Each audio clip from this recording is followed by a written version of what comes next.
भारद्वाज जी हमारे साथ जुड़े हैं। सबसे पहले तो हमसे जुड़ने के लिए हम इनका धन्यवाद करते हैं। बहुत बहुत धन्यवाद आपका, सभी आस्कर की टीम का, न्यूज़ चैनल यूट्यूब का और आपके सभी दर्शकों का मैं बड़ा धन्यवाद करूँगा कि आपने आज हमें मौका दिया। धन्यवाद सर। देखिए, जैसे आपके कार्यकाल को थोड़ा ही समय हुआ है, 8-10 महीने लगा के चले, तो इस छोटे से कार्यकाल में क्या क्या काम आपके द्वारा करवाए गए गाँव में? कार्यकाल तो आप सभी जानते हैं, जो भी टाइम है 7-8 महीने का। जी। इसमें अगर हम बात करें पूरे गांव की, मैं थोड़ा सा आपको ले जाना चाहूँगा पीछे कि हम पड़ोसी गांव गोलागढ़ के बिल्कुल नज़दीक हैं। जी जी। और हमारा गांव मुख्यमंत्री आदरणीय बंशीलाल जी के, और अभी पीछे उनकी पुत्र वधु मंत्री भी थी, लेकिन हमारा गांव वैसे तो बिल्कुल नीचे है गोलागढ़ के गांव के नीचे, लेकिन अगर विकास कार्यों के अगर आप बाहर जाके देखोगे तो मेरे इस गांव में विकास के नाम की अभी तक पिछले काफ़ी समय से नाम मात्र ही विकास के कार्य हुए हैं। गली भी आप देखोगे सारी गलियां टूटी हुई, मतलब कहने को ये मान ले कि अनदेखा किया गया था। 100% मैं कहूँगा कि अनदेखा किया गया है, कि जिसका हम हक मानते हैं उतना काम मेरे गांव में अभी तक पिछली सरकारों में नहीं हुआ है जी। और मैं इस सरकार में आशा करता हूँ, मैं आपको थोड़ा सा ले जाना भी चाहूँगा कि मेरे सरपंच बनते ही उप मुख्यमंत्री हरियाणा सरकार दुष्यंत चौटाला जी भी आए हैं पिछली 14 तारीख को जी। मैंने एक विशाल जनसभा करके उनका अभिनंदन भी किया है। मैंने गांव की मुख्य 20 मांगों को उनके आगे रखा, जो एक कलम से आदरणीय दुष्यंत चौटाला जी उप मुख्यमंत्री हरियाणा सरकार, जिसके साथ मैं अपनी राजनीति भी करता हूँ, उन्होंने मेरी पूरे गांव के बीच में, मैंने विशाल जनसभा की थी पीछे, सभी मांगों को उन्होंने स्वीकार किया है। उन मांगों पे हमारा एस्टिमेट वगैरह बनने के लिए तैयार है। वो तो जो प्रक्रिया है वो प्रक्रिया सारी चली हुई है। 1 महीने के अंदर अंदर उन सभी के प्रक्रिया वगैरह चल के एस्टिमेट तैयार करके आगे भेजने का हम काम करेंगे। आदरणीय दुष्यंत चौटाला जी ने सारी मांगे, मैं आपको बताऊंगा तो काफी टाइम लग जाएगा। मेरी 20 मुख्य मांगे थी गांव की। मुख्य समस्याएं क्या क्या थी उसमें? सबसे बड़ी जो समस्या है वो तो देखो गलियों की तो होती है जी। मेरे पानी की समस्या है सबसे ज़्यादा। पानी हमारा जो स्तर है वो काफ़ी नीचे भी जा चुका है और TDS भी काफ़ी पानी का। तो मैंने गांव में बूस्टिंग के लिए मांग की है। मेरा पड़ोसी गांव नंगला, हम दोनों गांव नंगला और पत्थरवाड़ी, हम दोनों 5-5 एकड़ ज़मीन की कंडीशन होती है वो देने के लिए तैयार है। उस पर हमारा वर्किंग चला हुआ, हालांकि ये जो डिपार्टमेंट है CM साहब का है जी, लेकिन डिप्टी साहब ने आश्वासन दिया है और हम दोनों गांव इस पे पूरे प्रॉपर हम लगे हुए हैं। उसके बाद अगर हम बात करते हैं सफाई के मामले में, अगर जोड़ खुदाई के मामले में इस बात करते हैं, फिर हमने जैसे 4 दीवारी की अगर आप बात करते हैं शमशान घाट की जी सर, पूरे गाँव की फिरनी, लाइट, सोलर लाइट के लिए मेरा एक मुख्य मांग थी मेरी। हालांकि मैं ये कहूँगा कि वो मांग हमारी पूरी हो चुकी है इस सरकार में।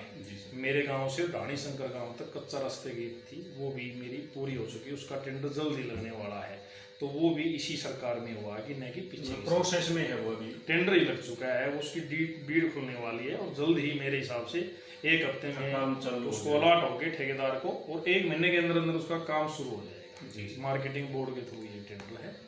तो ये भी हमारा पूरा बड़ा प्रोजेक्ट था और इस पे भी हम पूरी डिमांड थी काफ़ी टाइम से, ढाणी शंकर की और पत्थरवाड़ी की डिमांड थी। मतलब लिंक रास्ता है ये गांव को जोड़ने वाला जी जी जी। इसके बाद हम जैसे भिवानी जाते हैं तो गोलागढ़ होकर जाना पड़ता है, सीधा ढाणी शंकर से हम भिवानी भी जा सकते हैं। हमारे लिए एक रास्ता और सुगम हो गया है, छोटा रास्ता हो गया, ग्रामीणों को सुविधा हो जी। मॉडर्न लाइब्रेरी डिप्टी साहब ने घोषणा की करके गए थे, उस पर भी हमारी वर्किंग चली हुई है। कम्युनिटी सेंटर, उस पर भी हमारी वर्किंग है। इसके अलावा धर्मशाला के नाम से मैंने पंचायत घर में, हमारे बहुत ज़्यादा गंदगी हुई थी। मैंने सरपंच बनते ही सबसे पहला जो मेरा काम था, मैंने पंचायत घर को ठीक करके उसकी 4 दीवारी करके उस पर बड़ा अच्छे तरीके से, उस पर इतना गंदगी का ढेर था, सौंदर्यीकरण में पूरा गांव अब ये कहता है कि बहुत अच्छी जगह है। हम उसको धीरे धीरे और भी अच्छे तरीके से ले जा रहे हैं। जैसे पीने के पानी की आपने बात की, एक दूसरा और होता है गंदे पानी की निकासी, वो भी एक समस्या होती है। यहाँ पे किस प्रकार की स्थिति है? गंदे पानी की निकासी की भी समस्या है। मेरे गांव का एक पैतृक हमारा, जिसपे हमारा श्री बाबा सोमनाथ का एक मंदिर है जी, उसके आगे वो जोड़ी है, सारा गंदा पानी उस पर जाता है। लेकिन अभी मैंने उसके लिए भी एक बहुत अच्छा प्रपोजल लेके आए हैं हम उस गंदे गांव का जितना भी गंदा पानी का निकासी की जो जा रही है, एक अलग से नाला बना के और एक हम टैंक बना रहे हैं अंडरग्राउंड, सारा पानी उसी के अंदर जाएगा। बाकी बारिश का पानी हो गया, हम अगली एक हमारे अंदर जोड़ी है उसकी खुदाई नरेगा से या पंचायत के थ्रू जैसे भी उसका एक आता है सिस्टम बन के, फिर हम गंदे पानी का तो हमेशा उसी के अंदर जाता रहेगा।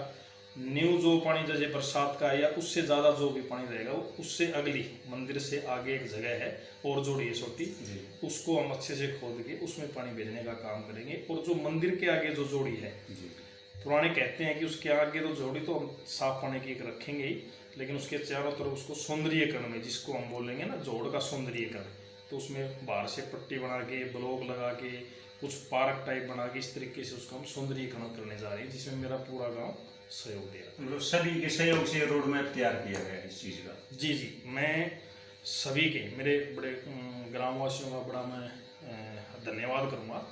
मेरे इस काम के लिए प्रत्येक हमारे वार्ड में 7 मेंबर है, मैं सातों मेंबर का कहूँगा और पूरे समस्त गांव का हम एक मॉडर्न, हालांकि गांव मेरा छोटा है, मैं इसको आदर्श भी नहीं कह सकते क्योंकि संख्या के हिसाब से आदर्श के लिए तो बड़ा वो होता है, लेकिन हम चाहते हैं कि दिखाएं, क्योंकि मेरी इस टोटल जो मेरी पंचायत है, मेरे मेंबर लगभग हम सभी युवा हैं और हम एक दिखाना चाहते हैं समाज को, जिले को, प्रदेश को कि हम अपने गांव को साफ सुथरा और एक अलग, थोड़ा सा मैं कहूँ ना अलग ही हम पंचायत यूनिक गांव बनाना चाहते हैं। जी जी, उसमें मेरा पूरा टोटल गांव मेरा इसमें सहयोग कर रहा है। जिस लेवल से कोई साथी किसी पार्टी से, किरण चौधरी से जुड़ा है, कोई बीजेपी से जुड़ा है, वो साथी भी हमारा तो निजी विचारधारा है लोगों, वो भी हमारा पूरा सहयोग कर रहे हैं इस मामले में। जी। और कोई ऐसी समस्या जो लंबे समय से चली आ रही हो और आपके टारगेट पे हो कि आने वाले टाइम में इस पे काम जरूर होगा? देखो, गांव की जो मूलभूत सुविधाएं होती हैं, सरपंच का टारगेट उसी पे रहता है। बाकी बिजली, पानी, सब यही होता है। बिजली का लगभग हमारा जो जिस तरीके से कंडीशन हरियाणा सरकार की है उस तरीके से देखो लाइट आनी है। अगर हमारे यहाँ अपना पावर हाउस होता तो एक अलग चीज है। बाकी लाइट की, हालांकि जो हरियाणा प्रदेश में जिस शेड्यूल से लाइट आ रही है, देखो उसके लिए तो हम ये नहीं कह सकते इस पे हम कोई काम कर रहे हैं ताकि लाइट बढ़ जाए, ये तो एक मुद्दा ही अलग हो जाता है। पानी के लिए हम कह सकते हैं कि हम अलग से बोर करवाएं, क्योंकि ढाणी शंकर नहर है हमारी बड़ी, उससे पाइपलाइन के द्वारा, अगर जैसे मैंने कहा कि बूस्टिंग के लिए वाटर वर्क्स की बात है, उससे पहले भी हमने एक प्रपोजल दिया हुआ है। ढाणी शंकर हमारी बहुत बड़ी नहर है, जूही कैनाल, उससे भी मैंने एक पाइपलाइन का स्पेशल 1 फीट का 12 इंची पाइपलाइन लेके हमारे गांव तक आए, ताकि वो पानी, नहरी पानी आने के बाद भी हमारी वो चीज़ें खत्म हो सकती हैं। तो मेरे दोनों ये प्रोजेक्ट, मेरा हालांकि पानी का सबसे ज़्यादा मेन है, दोनों प्रोजेक्टों का काम है। जो भी एक पहले हो जाता है, देखो वाटर वर्क्स हो जाता है तो बहुत बड़ी बात है, बिल्कुल बिल्कुल, नहीं तो अगर उससे भी अगर हमारी लाइन आ जाती है तो ऑप्शन में अगर ये भी काम होता हो तो भी ग्रामीणों को सुविधा, फिर तो आजीवन हमारे लिए, क्योंकि अगर 1 फीट की 12 इंची पाइपलाइन हमारे गांव के लिए स्पेशल आ जाती है जूही कैनाल से,